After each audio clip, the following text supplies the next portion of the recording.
What is airplane mode? Are you gonna crash the plane if I don't do that? Is this all I need to crash the plane to cut it on airplane off airplane mode? Do you ever do what they say? No, I don't ever turn on airplane. I know. You gonna crash the plane? Is that all we need to crash He's the so plane? defiant for no reason. Ready to? Why are you looking at me? I'm just looking at your warm-up face. So just so you know, dude's in Austin, Texas. He's facing 240 years in prison, $180 million in penalties. What's the purpose of 240 years in prison? I don't know. Why not just say life? Right. But he ain't. So he gonna get out after 240 years? They want him to know that when he died, he still got some more years on his sentence. Saving money for a down payment? Mortgage pre-approval playbook. We got the DMV real estate report, the real estate hot or not. Then we're going to jump into the comments section. Welcome to the Real Estate Wire, folks. What's going on, everybody? I'm Dan the Realtor. Coach Marcus. And today, we got a special guest. We got Tiffany Burns. What's up, Tiffany? Hey, how y'all doing? What's the name of your company, Tiffany? The Lotus Legacy. Lotus Legacy. I need to know. Y'all need a story? You want to hear? Yeah, I need to know. Okay, so I'm a money and mindset coach, but it got the name because I am a yoga lover, and so I've been practicing yoga since 2018. And so in yoga, there's a lot about being present, being mindful, being intentional with your body, and so take those same practices over into your finances.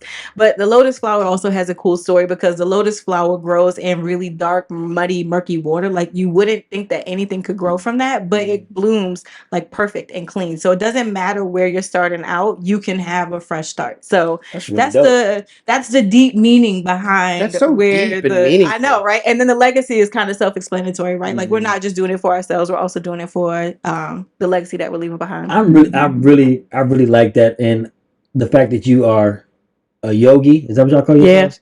Yeah. I've been looking at it, and I've always been interested in it since I found out that Kareem Abdul-Jabbar, the reason why he played so long in the NBA and he has the most unstoppable move that nobody's been able to duplicate. The hook shot. Yes. Skyhook. So the fact Correction. I know stuff. Yeah. The hook shot. But yoga was his secret, and he was doing it before anybody else was doing it.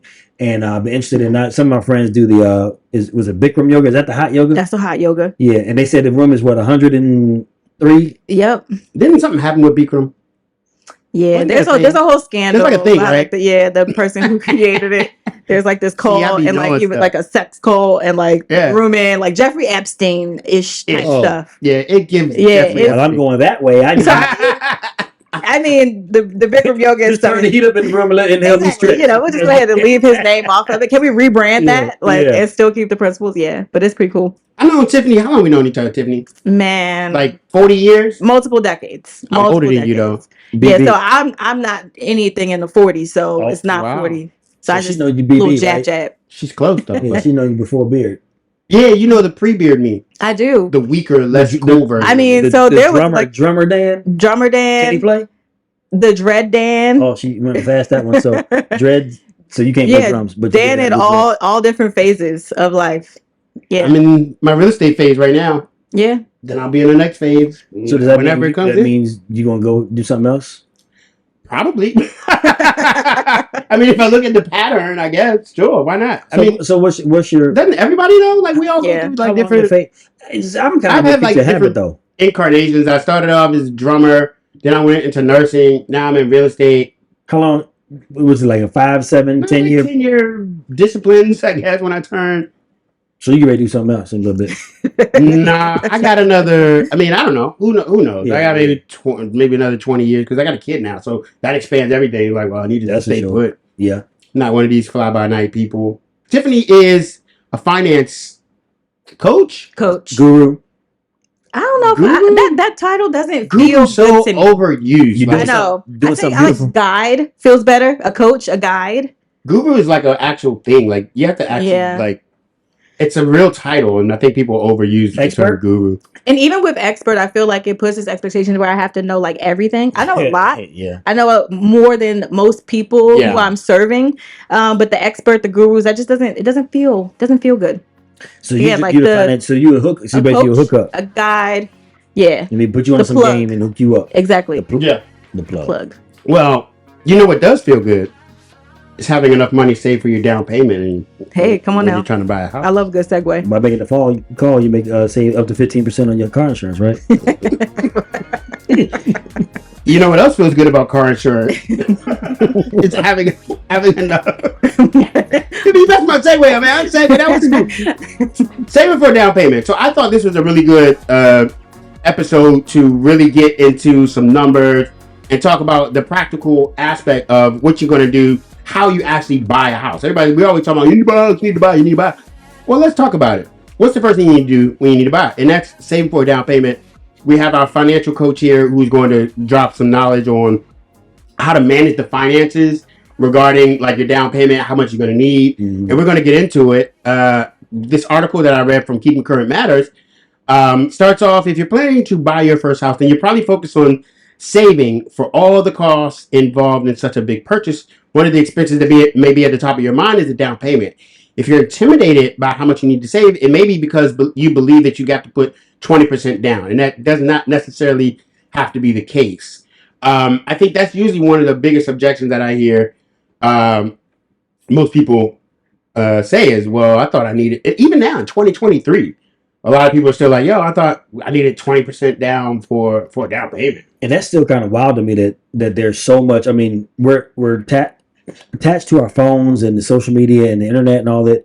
And I can say that, and maybe it's because my eyes are trained to see it or ears trained to hear it, just like if you have a certain vehicle and now all of a sudden you see everybody else, with the same car. Yeah. But I see so much that like, no, you don't need any money, or you don't need, 20% at minimum. Like you said, you don't need 20%. And it's not just about having responsible patterns to have money for a down payment. It's also having responsible patterns for the entire transaction, because there are loans where you don't need a down payment. Yep. But there's not one loan that you have that doesn't have closing costs, because closing costs, like everybody that's doing work for you behind the scenes and some that you see up front, none of those people are working for free, and the person that has to pay it is the buyer. The seller has it as well. We talked about that last week with the buyer paying their commission for their realtor and the seller paying theirs. So what do you see, and from your perspective, what are some of the practical and maybe just the easy habits that people can start, in their savings patterns? Yeah. So I'm seeing like it's like 50-50. Like I see some people who still believe in that like 20% model. And then there's other people who are like, oh, I don't need any money. I'm just gonna go buy a house with my looks. Like, no, you have to have money. You have to have some money saved for the purchase, like you just mentioned. But some practical ways, like one of the things that before you even start talking to a lender, before you start talking to a realtor, I want you to get in comfortable like with your numbers. Like how much money are you bringing in? How much money is going out? Because so many people are confused about those two numbers. And if you don't even have, like, if you have more money going out than you have money coming in, you're not able to save. Like you're probably already in debt. And so it's going to be hard for you to start making some traction to save anything.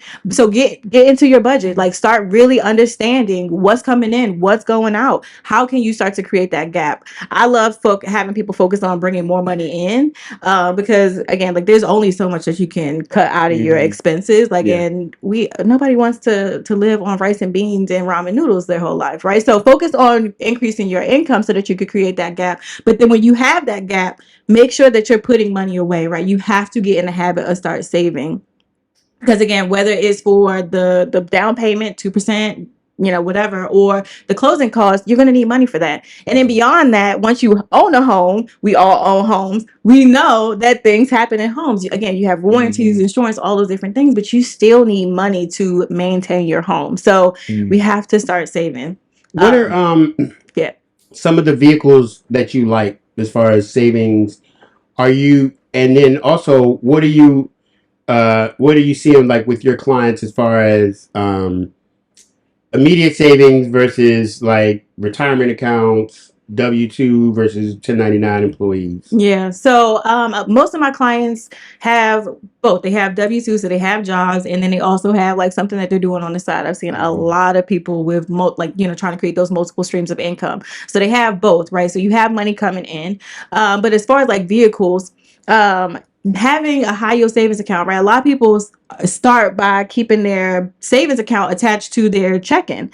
And so if you need to switch some money over and transfer money, it's easy. You can do it with just a touch of your finger, and that money is there instantly. And so it's really hard for people to save money when they have it attached to that. So moving it outside of being it connected to your checking account is a huge benefit. So you can open up a high yield savings account. I usually tell people to go to bankrate.com to go on and see which banks have the best rates at that time, because they vary, they fluctuate. Don't get caught up in like, the small ranges, but just seeing like which one has the benefits and features that make sense for your life. But having a high yield savings account to put your emergency fund, to put the money for, the purchase of your home, like keeping that separate from everything else is so important. But then you could also open up CDs and things like that if you want to be, the old schools that you have, like your certificates of deposit has a certain time period on it.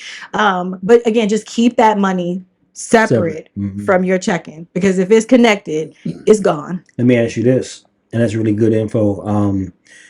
What do you see? Like, there's a number of apps out here, and you talk about budgeting, and one of the most intimidating and almost condemning things internally is to have something that tells you the truth about what you're doing or not doing, right? Yeah. So these apps, I know you have like Mint, Rocket Money. There's some other ones. Yeah. Out Personal there. Capital, you need a budget, all the things that help you budget. And they tap into your bank account, and it'll tell you, hey, high dollar amount transaction coming out. It'll tell you the analysis of, hey, you spent a lot of money this week or whatever. Do you use or recommend any of those? You just threw out one. Do you recommend any of those? Yeah. Honestly, I don't really care which tool you use. I usually tell people to start with Mint, because Mint is free and it connects to your bank account. So it takes that legwork out of, sitting in front of an Excel spreadsheet and trying to pull and calculate stuff manually. So what's Mint? Mint is that like QuickBooks without? Yep. It's owned by Intuit. Oh, okay. Yep. So it just is, QuickBooks for the personal side. So it'll help you see like where your money is going. Again, like it gives you alerts. Like you can set, it for each category that it's pulling. It can tell you, okay, I have this much money to spend in this category, and it'll tell you, okay, you're going over or you're over in this category, so you can see where your money is being spent. But that I don't want to call it ignorance, but just not being aware of where the money is going is going to hurt you. You have to see where your money is going, especially if you're thinking about purchasing a home, because you need to know how much you can spend on your mortgage, right? So like being pre-approved at a certain amount is great.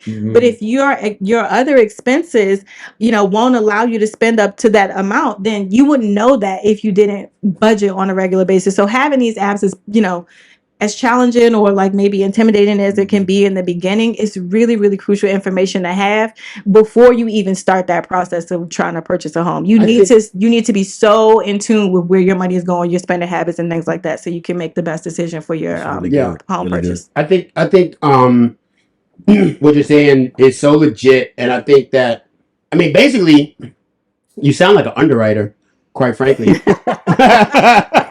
Because think about it. Nicer than most. Very much nicer, right? You actually have a personality. It's that yoga. It's that yoga. Oh yeah, it's the yogi. The yogi in you. Yeah, because if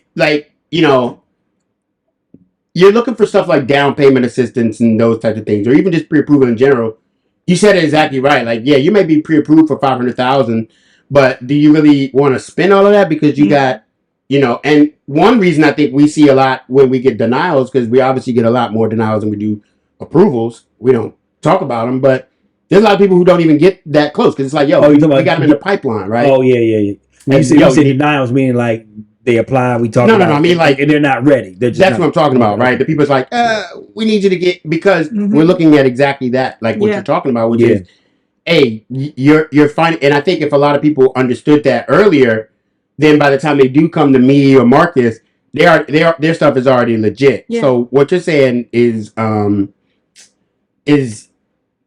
valuable. Yeah, it's so rich, and that's one of the things that I think I know that I'm intentional about that. Like, I'm so clear with my clients to make sure that I'm like, I was telling Dan in the text, I was like, I don't want a person to be like pinballed through the situation and they feel beat up after just to get to the table. That's supposed to be a moment of celebration, right? So I don't want them to feel beat up through the process. It's stressful enough. Yeah. But then, so in order for them to get through a smooth process, I will make sure that I have a conversation and say, look, now's not it, look, I think we probably need 6 months, 3 months, whatever, because you need to do this. Now, somebody else might tell you, let's go through it right now, but you're gonna have a knot on your head by the time you get done. But with me, look, this is family. You're doing it for your family, for your dreams. So let's do this. Maybe we cool off. I just sent a long email last night for someone that I really want to help. But like, come on, like let's just I mean, it's basically like it's. So, for example, help me help you on a 1099, exactly. Help me help you on the 1099 side. In the business world, we have bookkeepers, and our bookkeeper is a person that sits down with us and basically digs through all our finances and make sure that we're in a position to be where we want to be, so we can be profitable at the end of the year. The tough thing is, I think a lot of people who are W-2 don't have bookkeepers. They're their own bookkeeper. Right. So by the time they come to me and Marcus, their books are completely out of order, and they're just handing us a stack of papers and saying, all right, get me a house, right? Do your magic, dog. And I'm like, we're not magicians. We can't make things happen that you haven't cultivated the environment for. You haven't been preparing this whole time with a person like Tiffany to say, hey, this is what we need you to look like. So that whatever if you're trying to buy a car, if you're saving up for a car, because I'm not really down with car notes, but if you're saving up for, or whatever your financial goal is, having that plan and not just all of a sudden waking up and going, I've been financially lackluster.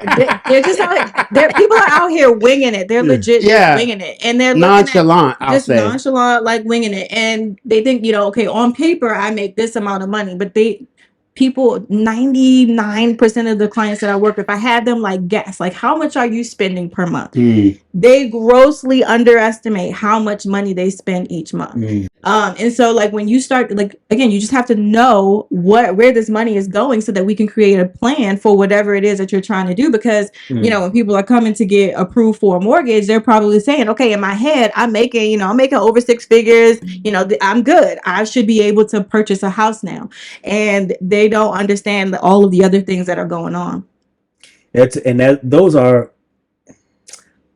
deflating conversations sometimes, if we're just honest, because like somebody came in with this hope and dream and idea and goals, and they've been thinking about it long before they came to you, and they're seeing everybody else around them. They scroll on social media and they see the nice house and the iron railings, all it, and it's like, but we can't do that. Like we can't do that yet. And you're like, well, why not? Well, because they haven't paid enough attention to it, and then they're not as prepared. Or the other side of it is they do make a lot of money, and then they've been thinking about, I can get this down payment assistance, but you make too much money for that. Or, it's just like, well, wait a minute. Why is everybody else? Now it becomes it's a little bit more, I'm not going to say drama, but there's another word. There's a little bit more. Yeah, there's this sense of unfairness. Where it's like, okay, I want to go to the NBA, right? But you ain't. And it's like, well, you're only 5'5", 170 pounds, and you don't work out every day. Me. So I'm not gonna be mad at LeBron. You ain't got no basketball goal out here. I ain't shot a basketball in years. So he getting millions of dollars because he's been preparing for that the whole time. Yeah. You see us on the socials or whatever with our clients. A lot of our clients we were working with for 6 months. And I think that like kind of parlays into the mortgage pre-approval playbook. What should our clients be structuring their finances to look like? What's going to be the 1, 2, 3 step process to prepare them? Because for me as a real estate agent, I don't deal with none of that until they talk to Tiffany and they talk to Marcus. Right. I'm the shiny whistle. Okay, now let's go look at some houses. But the back work is the behind the scenes work is where you and Tiffany come in. So what is that pre-approval process look like before we get them the actual golden ticket, the pre-approval letter? Right. What's that playbook for the Coach's Corner? So bring you right in. There's two things that I see as challenges a lot of times. It's either they don't have the money or they don't have the credit. But I can always direct you to your documents. So number one, I would say just know where your documents might be or know how to get access to your documents. Pretty simple. You're going to need some paperwork. So you're going to need a bank statement, some W-2s, some pay stubs, How many W-2s? How many pay stubs? Traditionally, you're gonna need the last 2 pay stubs if you get paid bi-weekly or bi-monthly. Some people that are getting paid every week, you're gonna need 4 because that shows a month. That's what we're looking at is a month of income. So traditionally, and it's not applicable to every scenario, but let's say 2 pay stubs. You're gonna need to see the last 2 years of what you've been doing in terms of your employment. So I need the last 2 years of W-2s. And then the other rule of 2 is your bank statements. We need to see how you've managed your finances for the last 2 months. There are times where we only ask for 1 pay stub, 1 W-2, and 1 bank statement. But that transitions me over into the better credit clients, because when you have a higher credit score, you present a lower risk to a lender who's giving you $500,000 or whatever the number is, right? Mm-hmm. So if you got a higher credit score, and the highest score is 850, on the scale of 850 to 350. So higher credit score, lower risk. Lower risk, I don't need as much documentation because your credit's already showing me that you take care of your stuff, right? Mm-hmm. Sorry. So know where your documents are. Credit. Make sure your credit is in the best position possible that it can be. And if it's not good, I can help you. I can give you a free plan and tell you exactly what to do. And I've said it before. If you listen to what I've asked you to do, because the system is telling me to tell you what to do, and if you do it, it works 100% of the time. It's free to you. I pay for it. Those type of analyzers. So just making sure that you have that together. So your income, your assets, and your credit. And I will speak about the assets.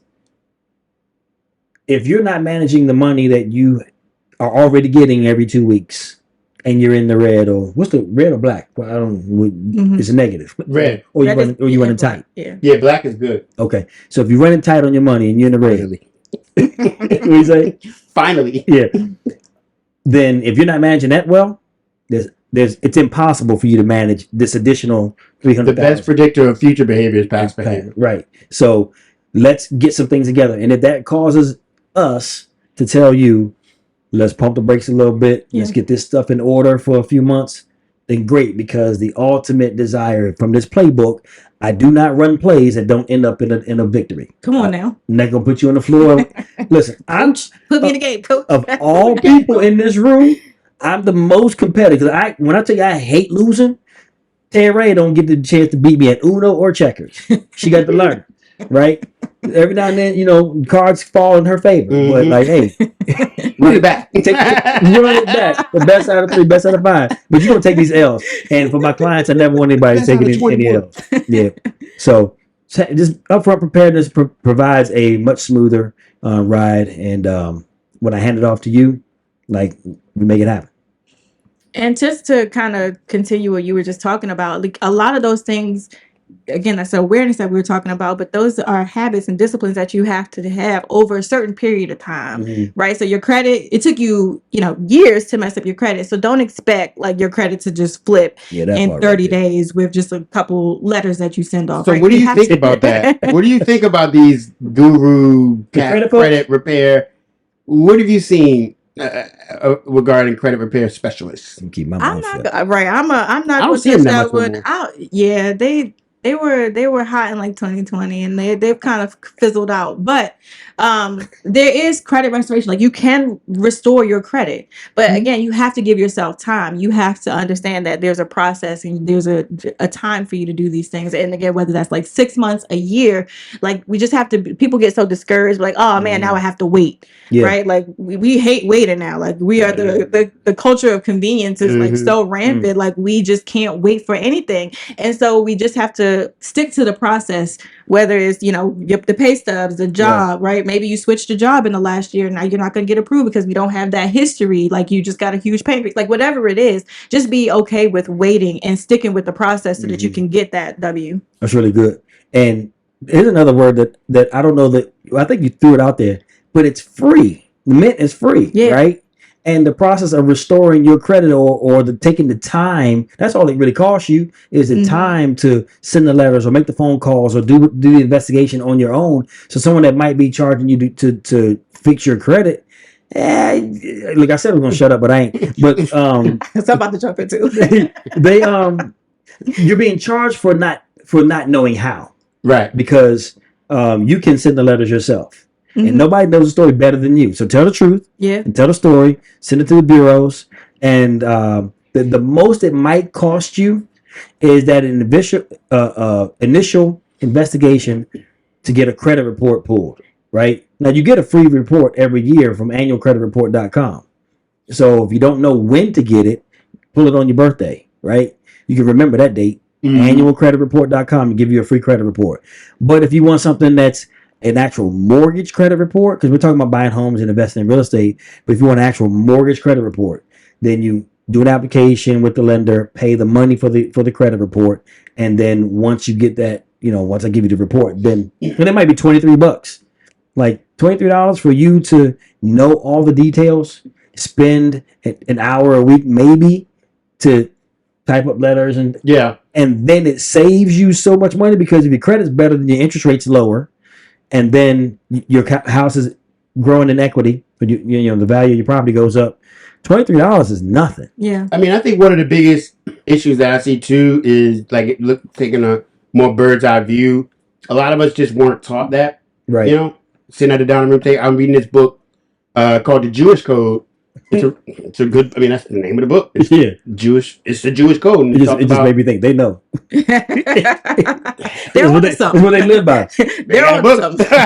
You think? I mean, yeah. And it talks about how Jewish people raise their kids and how how it's not only is it not taboo to talk to your kids about finances and the family finances, it's required. It's a part of their dinner conversation. They're talking about the household finances with the kids. And I know the way I grew up, we don't talk about. No, my mom. We don't talk about. Yeah, that was an adult conversation. Yeah, don't let us talk about purse. Yeah, leave my wallet. We're gonna handle our broken finances without you knowing anything about it. Yeah, don't touch we're gonna screw it up without you being right, because it was kind of like you don't talk about it. And so when you're not raising that culture, by the time you turn 21, 22, I think me and Tiffany had this conversation throughout the years.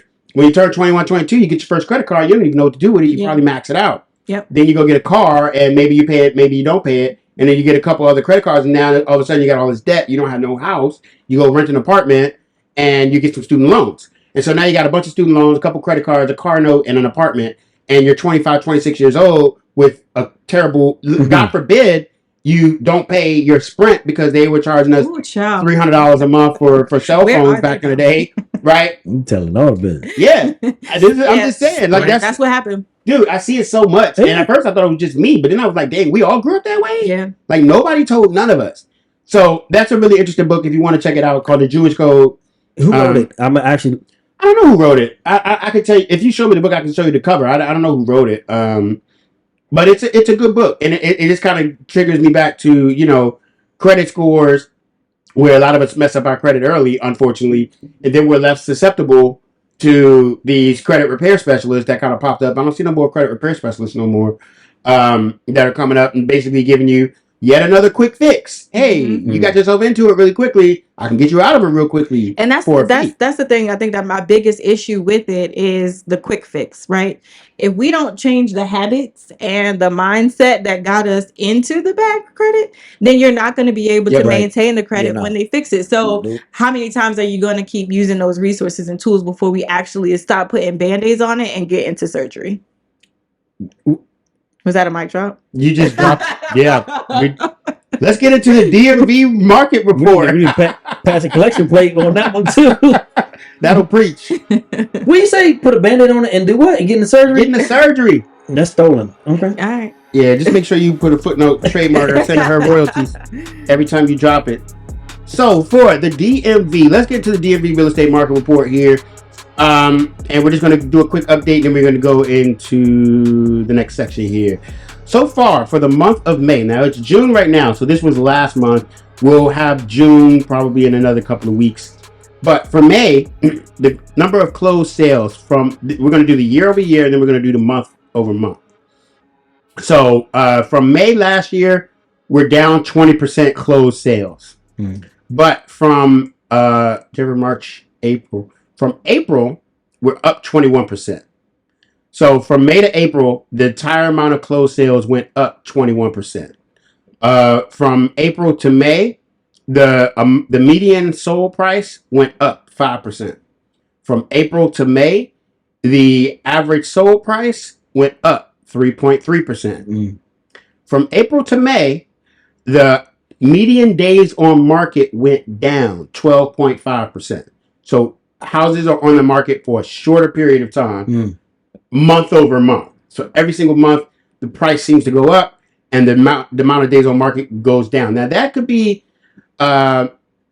because of a few factors. One, we got the spring market, and most spring markets, all boats rise with the tide.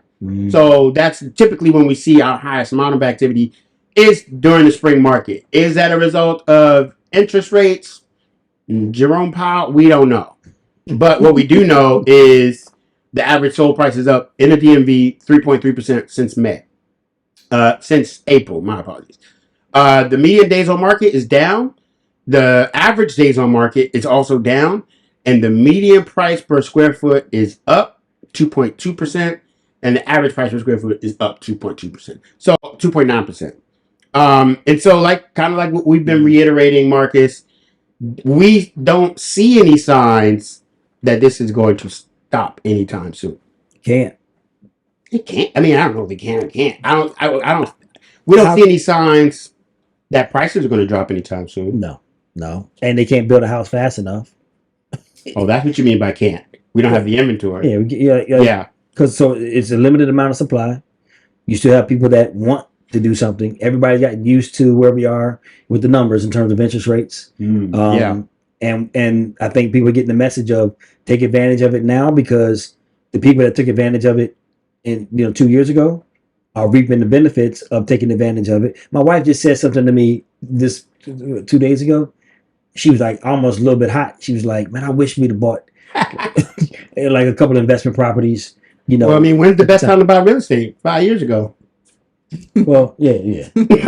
No matter the market, you always should have bought 5 years ago. And we bought real estate. We bought land, and we got some some great returns on that. But she was talking about thinking about the different properties, and one in this state and one in this beach area, and one when the rates were low, because you could have gotten an investment property interest rate at probably 4% back then. Yeah, I mean, and I mean the thing is, and it's 8 now. Yeah, and it's still a good time to buy if you're in a financial position to do so. Correct. Absolutely. Because from the articles that I've been reading, did we already hit the bottom? Because a lot of people were waiting. Like there's this common, I guess, belief out there that the market eventually is going to crash, and you just need to wait, and prices are going to drop drastically. But we're not seeing that. There's no signs. There's no signs of that. People are like, well, what's the sign? Here's a sign that we would see. Here's what we would see if we started seeing prices dropping. We would see a whole bunch of inventory on the market. Inventory is a whole bunch of houses for sale. We also would see an increase in the days on market. So if right now we have a decrease in the days on market. So houses are staying on the market for a shorter period of time. So we're down 17%. That's not a trend that we want to see if we think prices are going to start going down. Well, more than likely, we're not going to see houses flying off the market faster. If we start seeing more houses on the market for longer periods of time, where our inventory creeps above 6 months. Right now, we're still at 1 month of inventory. So that's another indicator that we might be seeing some price reductions, because if we have extended days on market, which means people put their houses on the market for 3 months and it ain't going nowhere, plus everybody on the block get their house on the market, well, at that point, you're going to start seeing what they call a softening, or people starting to reduce their price, because then it becomes a race to the bottom. So it's like, oh, my neighbor got his house on the market for $500,000. I need to be at $450,000. And then another person pops up and say, oh, they have $450,000 and $500,000. I need to be at $425,000. Then a buyer comes in and says, well, I see all three of y'all. I'll give you $400,000 right now. That's where we start seeing price drops, because you've been on the market for 6 months. Everybody on your block trying to sell, and you as a buyer then have the opportunity to say, let me see which one I want to choose, and then see who's going to sell at my price. But we're not seeing that as the market exists right now. Do you see that? Because you're not heavily locked in to the industry like we are. Right. What do you see from your seat, about the real estate market? Yeah, like you said, I'm not as especially from what I do in my business, not tapped in the way you are. I can just only speak from like my personal experience, like in my neighborhood, like what I'm seeing, like you said, like there's no inventory. Like the houses that go in my neighborhood right now, they're on for like a week or two and then they are gone. They are selling for like top dollar, and like we just can't get them. Like there's not enough inventory. So again, like I'm not seeing any signs where I am that anything is going to happen either. And then your circles of people that you talk to or whatever, and they talk about the market in terms of interest rates. Do you hear like people have like some sort of complaint, or like even like, hey, this is what it is, and we're using so the interest rate thing I think is kind of funny because I do still hear like people talking about the interest rates. We just talked about like my family home being sold, and that was like, oh, the interest rates, people are going to wait for the interest rates to drop, and we got to hold the house because and when the interest rates drop, then we'll try to sell it. Like that, I still hear that, but again, like out of almost like ignorance and people just not knowing what that really means. And then as far as like people purchasing a home like based off the interest rate, like we have to let that go, right? We hear but buy the house, not the rate, or marry the house, not the rate, or whatever it is. They marry the house, date the rate. Yeah, date the rate, marry the house, something like that. Something like that. It was bad. You said it right. Yeah, okay. But whatever that is, like, right, like if you're trying to purchase a home, then you need to financially prepare yourself to do that regardless of what the rate is. And then again, like you have options to refinance later if the rates come down and things like that. But again, you still have to set yourself up to be prepared for that, whatever the rate is, because we can't control that. Yeah. Speaking of things we can't control, what can we not control?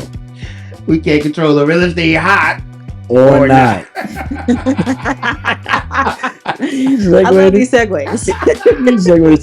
What you got for us, Coach? All right, I'm hungry today, so yeah, we got the Lotus Legacy up in here, so we about to keep it. We about to get it. So one got to go, cranking up in here.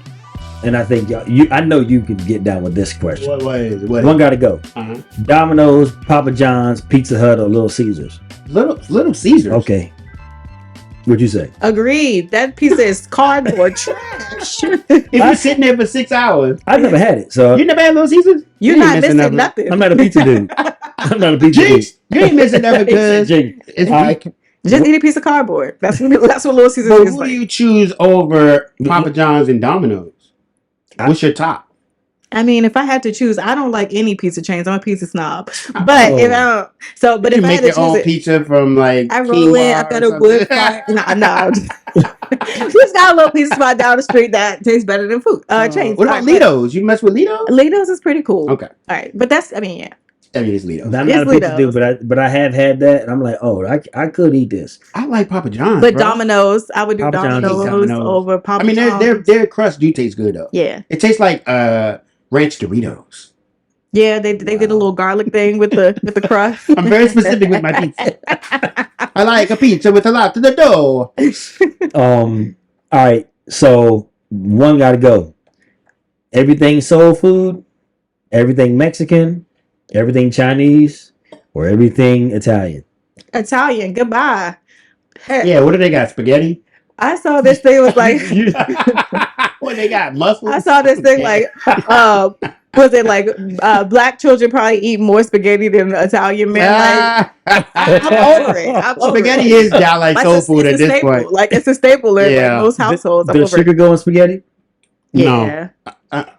Why would you do that? Yeah, just a little. I mean, because you want to know my secret ingredient for spaghetti? It won't be a secret if you tell it. I'm about to tell it. Just the real estate wire squad. This will just be between us. Okay. Hot sauce. Oh, I can give it that. Yeah.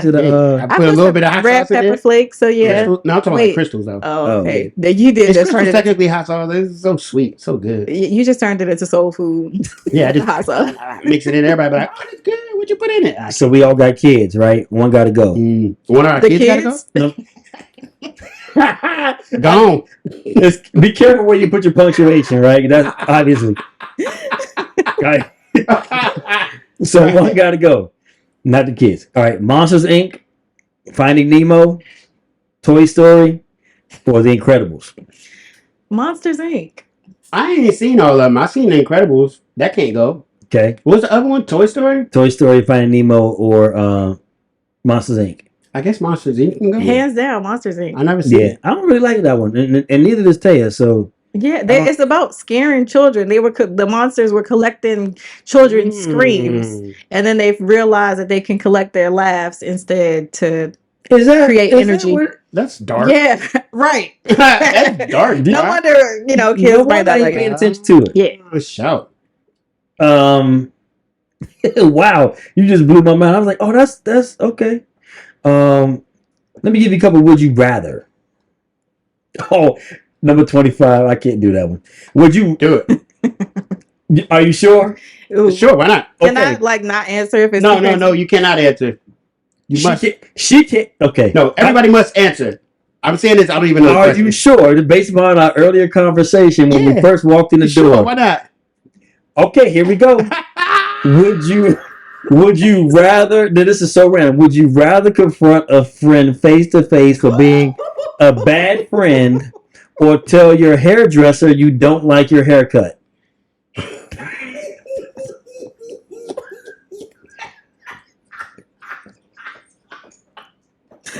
I'm trying to tell you.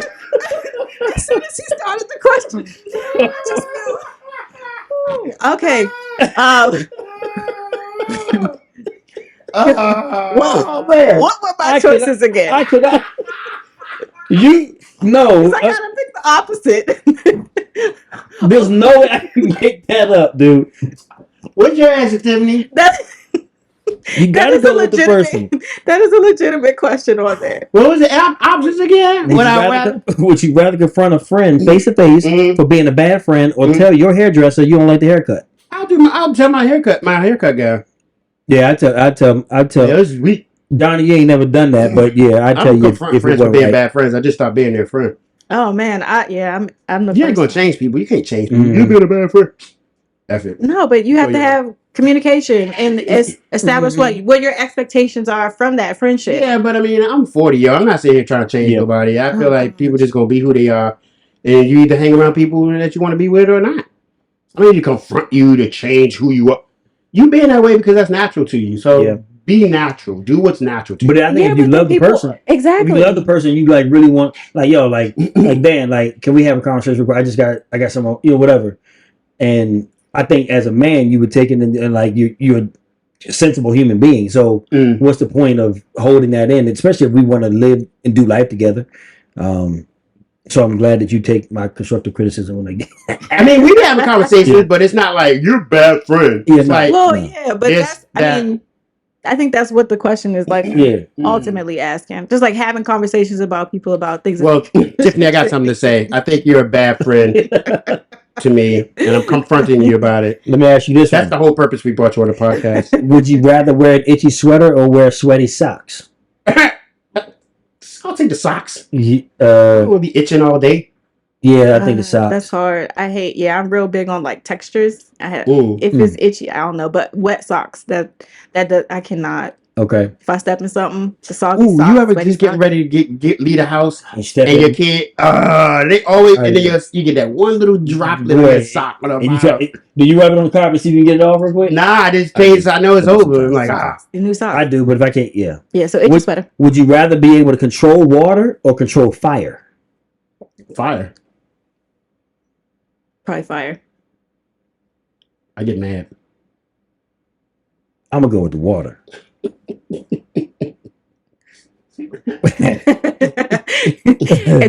gonna go with water. I'm gonna go with water. Last one. Dan, would you rather be really small or really tall? Well, I'm already really short. I'm not small. Pause. But what I will say is I've already enjoyed my life as it is right now.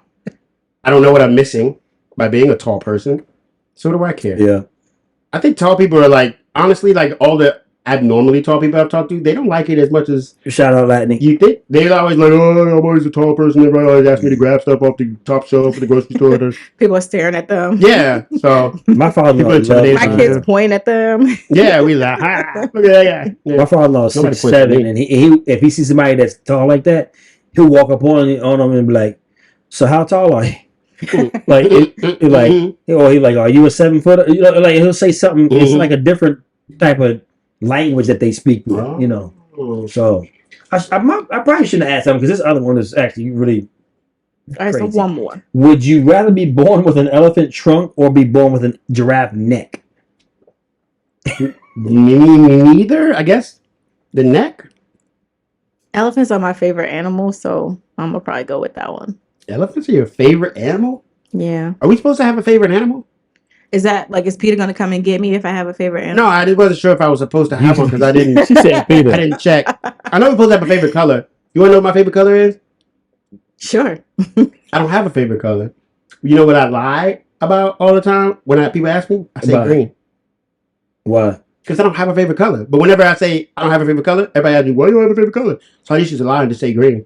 But I really don't have one. What's your favorite color? Blue. See? What's your favorite color? Blue. You don't got a favorite color? What's my favorite color? I don't have one. What do you mean? So I just say green. Like, I have on blue right now. Like, it influences like my color palette. Like, at just about every room in my house Yeah. has like some shade of blue I in it. care not, but I just say green. Do you just ever to shut change everybody up? So let me ask you this: do you ever change your lie? No, because if It's you green. change the lie, Committed then it's to the harder to green. lie. Like, Okay. so you have So to it's green every single time. It's been that way since I was like 11 years old. I just lie and say green. But there's like color theory and like She color quit lying. psychology. So there's a reason why people pick the colors that they pick. So you might want to dig a little bit deeper. So it's not like a generic like social. Oh, what's your favorite color? Like, it can tell you something. Because you about always the on person. go mode. That's Yeah, you go. on He's go green. mode. Likes money. You, Green. You like money.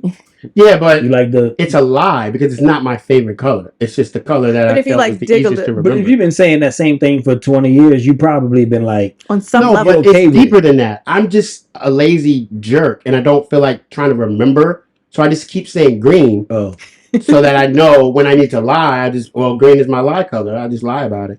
I keep the lie consistent. That's the key to being a good liar. Everybody is you just keep saying the same lie over and over again.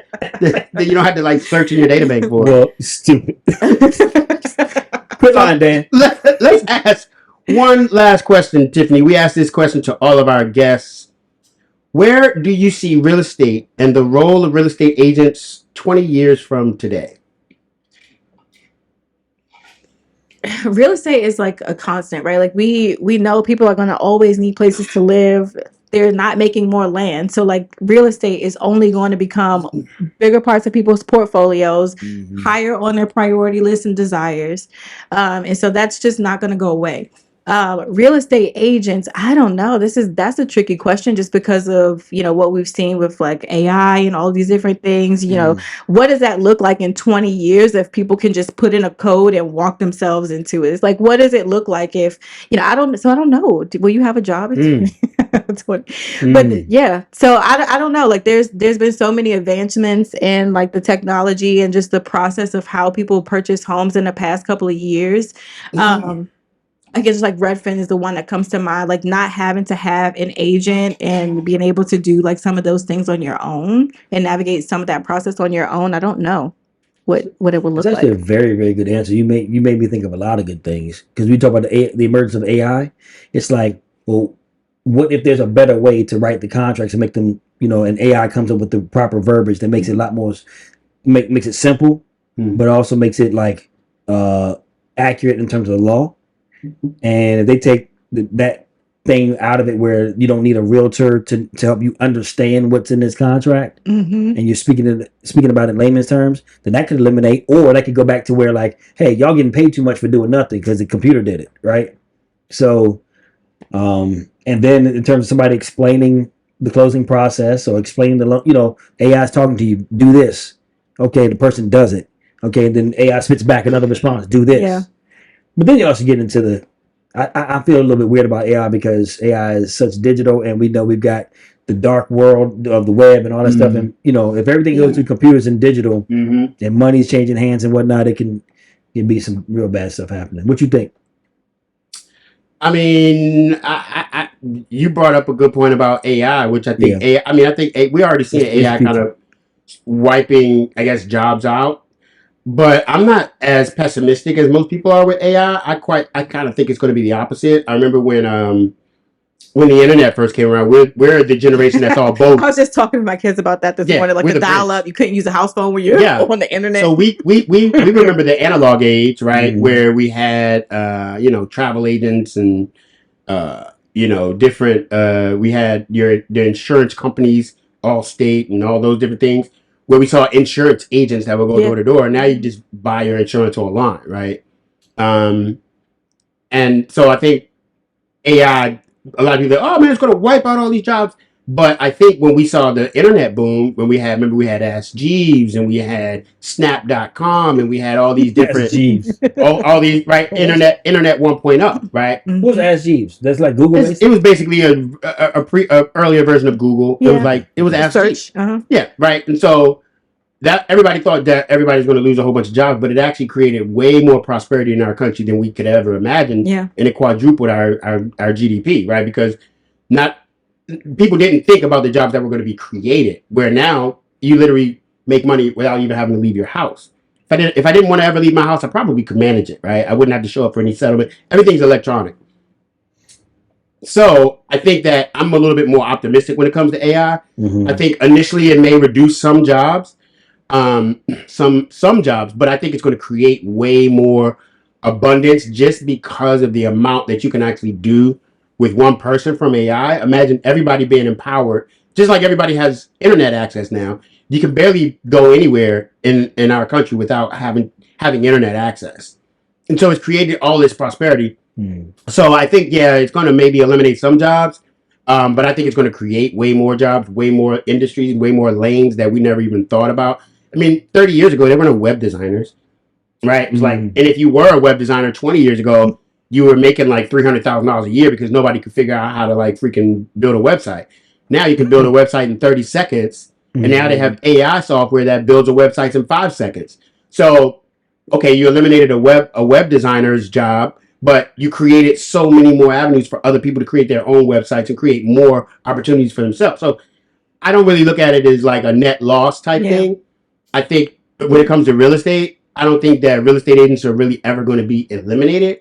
I do think we're going to get a reduction in the amount of agents, but I don't think that, just like, if you go to court, you need a lawyer. You can still have a lawyer. You can represent yourself, but you can't bring AI into the court. Like, that's not, unless they somehow revamp the justice system. I seriously doubt that AI is going to be able to take over all the lawyer jobs, right? It's going to eliminate some. I got a property in Northeast, and I had a dispute with the next door neighbor, and I just jumped on ChatGPT and created this cease and desist letter, right?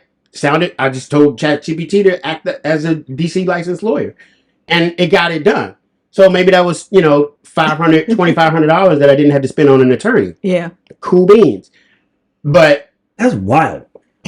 It worked. Yeah. Now, I had to go further and actually litigate that. And he was like, well, you sending me this? Here's my lawyer. Bam, bam, bam. Well, now I got to actually call the lawyer, right? So I don't think that real estate agents are going to be eliminated just because you can walk into the house and be able to submit your own contract, because you still don't know what you're looking at. Most people are not going to buy a house sight unseen. Now, are we just glorified tour guides? No, we do way more than just open up houses for people. And if you think that that's all your real estate agent does, you haven't bought a house yet. Because a good agent does more than just open up the house and open up the door or just put your property on the market. So, I do think there's going to be a reduction, but I think there's going to be a reduction regardless. But I also think that there's going to be way more opportunities for agents to take advantage of like the technology that's coming. I love it. I like that. Yeah. Yep. Well, Tiffany, thank you for jumping on the Real Estate Wire podcast. You rock like socks. Thank you so much. This was fun. Really Thank good. you. Really good. Really I knew when we met 35 years ago, we'd be here doing a podcast together. Did you sing in the choir when Dan was playing the drums? I did sing in the choir for a while. I should not have, but I did. Soprano? I was there. No, you was alto. I'm alto. That's where you put the girls that can't sing. Yeah, you're alto. I was real close to the tenors too. Real close to they put you in the middle there. Where can they find you at, Tiffany? You can find me on Instagram at the Lotus Legacy. Connect with me on LinkedIn. Those are the two main places that I hang out. You like LinkedIn? LinkedIn. So I've been doing more speaking engagements. So I'm trying to hang out on LinkedIn because that's where I find my business friends. Like if you want to be a client, then Instagram, we could kick it. I do. I can see that. Okay. Where can they find you at, Coach Marcus? At Fields Mortgage Group, at Mortgage Coach Marcus on all social platforms. And I am Dan Wheeler Sells Homes on all platforms. For all of us here at the Real Estate Wire, thank you so much. We are out. So.